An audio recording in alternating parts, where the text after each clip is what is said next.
Zdravo, veliki pozdrav. Za ovaj videoklip zaslužna je ova poruka, kao i gospodin Amadeus Lepus. Ova poruka me je došla, kako naš narod kaže, ko kec na 11, jer sam ja baš zadnja 2 dana snimao pregrađe Beograda i ovu našu prelepu ravnicu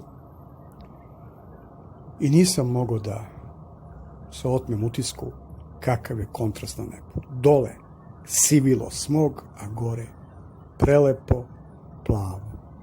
Skoro nikad viđeno nebo. Ja se stvarno ne sećam kad sam ikad video skroz plavo nebo, bez ijednog oblaka ili bez ijednog traga aviona. Da avioni lete. Evo možete čuti ovaj užasan zvuk koji nas podsjeća na 99. godinu.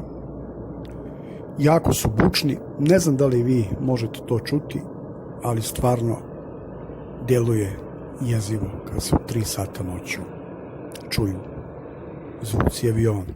U svakom slučaju avioni lete ne u tolikom broju kao ranije, ali što je najvažnije, ne ostavljaju nam tragove na nebu.